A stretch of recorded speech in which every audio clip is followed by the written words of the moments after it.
अध्याय 28. पंडित म्हणाले, तो भोसले कुलभूषण राजा शिवाजी राजगडास गेला असता पन्हाळगडाची काय अवस्था झाली ते हे महाबुद्धिमान परमानंद आम्हाला सांग. कवींद्र म्हणाला, स्वतः शाहिस्ते खान या प्रांतात आहे, तिकडे सिद्धी जोहर आहे, तेव्हा आम्ही दोन्हीकडे कसे लढू शकू. म्हणून आज पन्हाळगड आदिलशहाच्या स्वाधीन कर आणि तू निघ. इकडे दुसरे काम उपस्थित झाले आहे. अल्लीशहापासून त्या गडाचा मोबदला आपण एका क्षणात खात्रीने घेऊ. आमचे भाषण खोटे होणार नाही. असे आपल्या दूताच्या तोंडून शिवाजीने त्र्यंबक भास्करास कळवले असता त्याने त्याचा आपल्या मनात विचार करून स्वतः युद्धोत्सुक असून सुद्धा धन्याची आज्ञा प्रमाण मानून शिरसा वंद करून तो गड पन्हाळा नम्रपणे अल्लीशहास देऊन टाकला. नंतर जोहारास भेटून त्याने त्यास कुशल विचारले. शिवाजीचा स्नेह जोडण्याच्या इच्छेने त्यानेही त्याचा अत्यंत सत्कार केला. आपणास सहाय्य करणाऱ्या पुष्कळ सैन्यासह जवळ येऊन मस्तक लवून त्याने आपल्या धन्याकडे पाहिले. पंडित म्हणाले, याला तू मारू नकोस, ही माझी मसलत मान्य कर. या जोहराचा नाश करण्याचे दुसरेच निमित्त आहे. असे बुद्धिमान शिवाजी राजा पन्हाळगडास असता त्याच्याजवळ येऊन त्यास देवी भवानीने पूर्वीच सांगितले होते.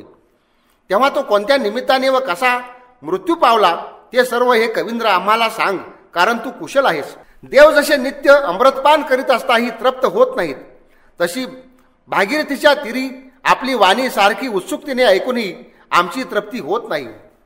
तेव्हा कवींद्र म्हणाला, महाभाऊ शिवाजी राजास भवानी देवीने आज्ञा केल्यावरून तो स्वतः मंगलाच्या सेनेचा पराभव करण्यासाठी सिद्ध्याचा बलाढ्य सेनाव्यूह एकदम भेदून पन्हाळगडाची कोंडी फोडून निघून गेला असता व पन्हाळगड सुदैवाने हाती आला असता अति महामूर्ख व रागीट अल्लीशहाच्या मनात भलतेच येऊन तो पुष्कळ काळपर्यंत जोहारावरच रागावला. हे दुष्टबुद्धी, त्या लोभ्याने त्याच्यापासून पुष्कळ धन घेऊन तो निघून जाणार हे माहीत असतानाही त्याच्याकडे कानाडोळा केलास. तू त्यास कोंडले असता त्या राजाने निघून जाणे तुझ्या अनुमतीशिवाय दुष्कर होते असे मला वाटते. म्हणून तू ये आणि त्या राजाने दिलेले धन दे, नाहीतर माझ्या हातून तुझा मृत्यू होईल. असे आदिलशहाने त्यास पत्र पाठवले. तथापि तो बलिश्रेष्ठ सिद्धी त्याला भेला नाही. तेव्हा हा आदिलशहाशी लढू शकला नाही.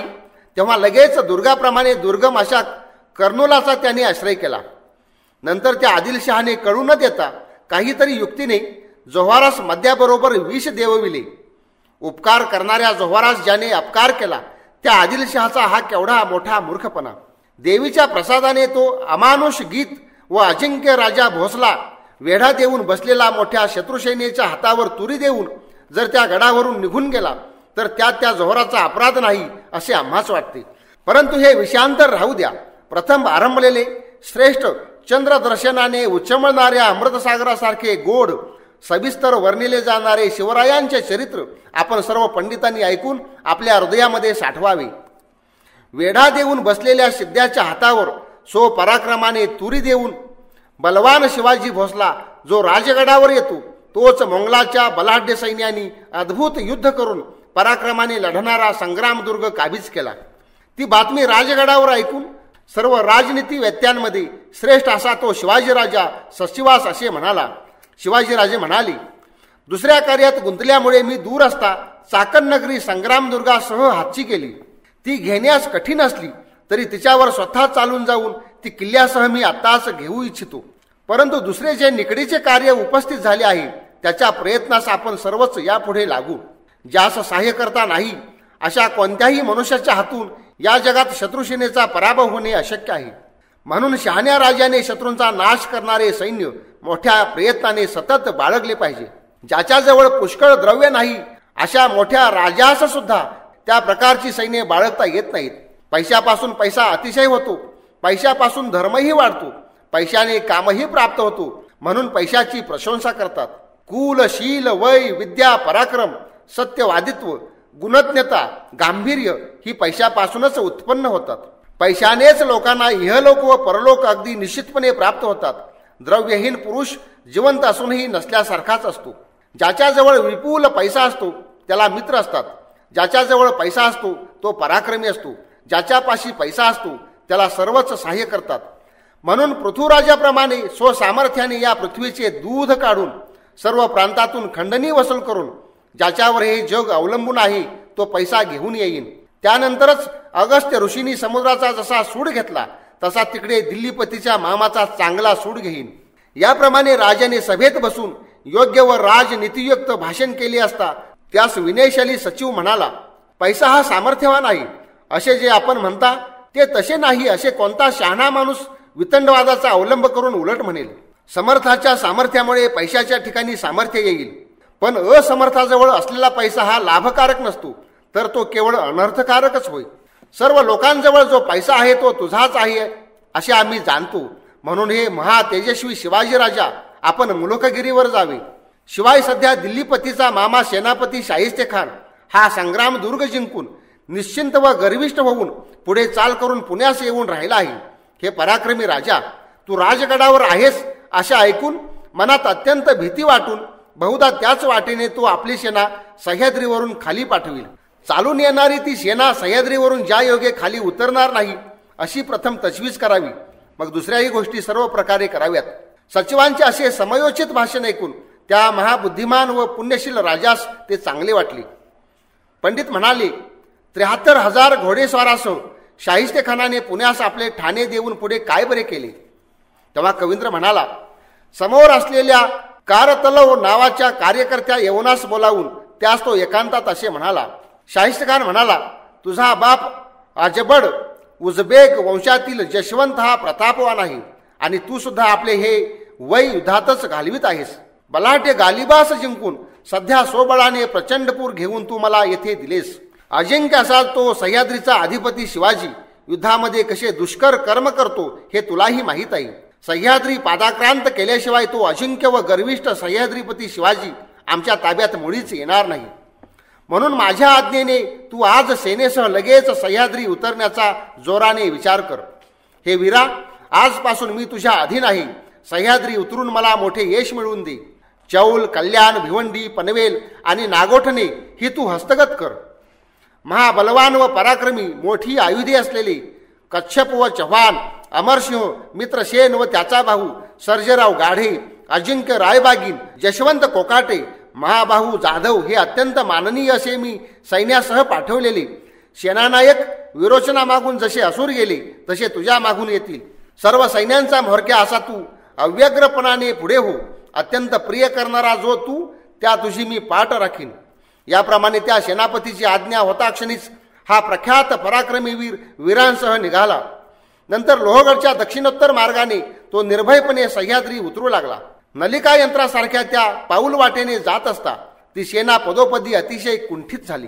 या वाटेवरून अधोमुख होऊन आपण पडू अशी खात्री झालेले मोंगल सैन्यातील लोक सह्याद्रीवरून खाली उतरले. आपल्या सैन्यासह येणाऱ्या त्या घमेंडखोर कार्तबलास आपला शत्रू लवकर मुळीच दिसला नाही, तर अरण्य मात्र दिसली. शत्रूंनी भरलेल्या पण जणू काय शून्य दिसणाऱ्या अशा त्या झाडीत जेव्हा तो शिरला तेव्हा मित्रसेनादी सरदारांनी त्याची कड सोडली नाही. जेथे वारा सुद्धा नव्हता अशा त्या महावनात वस्ती करणाऱ्या कार्दलबाने आपल्या रक्षणाचा सहजच उपाय चिंतिला नाही. पंडित म्हणाले, त्या किर्र रानात शिरणाऱ्या त्या शिवाजीच्या शत्रूस आपण अंधकारमय लोक प्रदेश पाहिला असे वाटले. प्रतिकूल उलट वाऱ्याच्या माऱ्याखाली सह्याद्रीवरून उतरणाऱ्या त्या शत्रूस शिवाजीने तेव्हाच का अडवले नाही. सह्याद्रीच्या तळास असलेला शिवाजीचा तो प्रदेश घेण्यास उत्सुक असलेल्या शत्रूंनी तो तेव्हा कसा पादाक्रांत केला नाही. कवींद्र म्हणाला, प्रारंभीच जर त्या शत्रूस शिवाजीने अडवले असते तर सैन्यासह तो त्या अरण्यसागरात येऊन पडला नसता. असाच मनाचा निश्चय करून स्वतः समर्थ असताही त्या राजा शिवाजीने बाहुबलाचा गर्भ वाहणाऱ्या त्या कार्तबलास तेथे अडवले नाही. मग सह्याद्रीच्या खाली पुष्कळ पुढे आलेल्या त्या शत्रूवर शिवाजीने चाल करून त्यास कोंडले. त्या क्षत्रिय वीराने शिवाजीने पूर्वीच नेमलेले पायदळाचे सज्ज नायक येऊन त्या दाट अरण्यात दोन्ही बाजूस ठिकठिकाणी समीप राहिले असतानाही ते दिल्लीपतीच्या सैनिकास समजले नाहीत. नंतर उंबरखिंड नावाच्या अरण्यातील पाऊल वाटेवर कार्तलब आपल्या सेनेसह आला. मग लगेच वाजू लागलेल्या रणभिरींच्या निनादावरून शिवाजी जवळ आला असे समजले. तो शिवाजीच्या नगऱ्यांचा आवाज ऐकून कार्तबलाने शौर्य गाजविण्याचे आपल्या मनात आणले. तेव्हा तुंगारण्याचा अधिपती जो महाबाहू वीर मित्रसेन तो घोड्यावरून त्वरेने उतरून टेकडावर उभा राहून आपल्या वीरांना घेऊन वीरासन धारण करून धनुष्य वाकवून त्यावर बाण लावून शत्रूंचा नाश करण्याच्या तयारीने ते सज्ज केले. त्याच्याप्रमाणेच अमरसिंहादी दुसरेही योद्धे युद्धामध्ये उभे राहिले. नंतर शत्रू ताबडतोब तोफांच्या गोळ्यांनी तेथे पदोपदी मारा करीत आहेत असे त्वरित जाणून तो प्रभाववान येऊन आपले सैन्य जमून उभा राहिला. तेव्हा त्या अरण्याच्या मध्यभागी तरुण योद्ध्यांच्या तेजाचे घरच अशा धैर्यवान धनुर्धारी अमरसिंहाने न गोंधळता त्या अरण्याच्या मध्यभागी बाणांचा वर्षाव करून शत्रू राजाच्या सैन्यांचा संहार करीत युद्धास पुष्कळ रंग आणला. रानोरान पळणाऱ्या त्या यवनसेनेस बाबानो कसे करून घाबरू नका, स्थिर राहा असे बोलून मित्रसेनाने आपल्या निरुपम धनुष्यावर लावलेल्या बाणांच्या वृष्टीने शत्रुसेनेस त्वरित अडवले. अमरसिंह व मित्रसेन यांनी वेगाने सोडलेल्या बाणांनी मारलेले काही शत्रुयोद्धे अंगातून वाहणाऱ्या रक्ताची आंघोळ होऊन मूर्छा येऊन पडले. अत्यंत भयंकर अशा या किर्र रानात रोषाने आलेले शत्रूंचे महासैन्य आपला प्रबल युद्धावेश सोडित नाहीत, म्हणून ताबडतोब त्याचा सर्व मार्ग तुम्ही अडवा असे शिवाजीराजा आपल्या सेनापतीस बोलला. मग शत्रूंच्या वधासाठी त्वरित घोड्यावर चढून जगात उत्कर्ष उत्पन्न करणारे धनुष्य हाताने ओढणारा तो शिवाजी पेटलेल्या अग्नीच्या ज्वालांच्या लोळांनी खांडववन भस्मसात करविणाऱ्या अर्जुनाहून किमपी कमी नाही असा सुराना तसाच असुराना दिसला. शिवाजीच्या वीरश्रेष्ठांनी तीक्ष्ण व लांब तलवारीच्या योगे पाडलेल्या शत्रूकडील घोड्यांच्या रक्तांच्या पुराने अरण्याच्या मध्यभागास अरुणाहून फार अधिक लाली आणली. मित्रसेनादी वीरांनी गोंधळून न जाता पदोपदी रक्षिले असतानाही शत्रुयोद्ध्यांच्या बाणांच्या माळांच्या पिंजऱ्यात सापडल्यामुळे त्या सैन्याची दुर्दशा होऊन दानादान उडाल्यामुळे ते थांबले. या ठिकाणी 28वा अध्याय समाप्त झाला.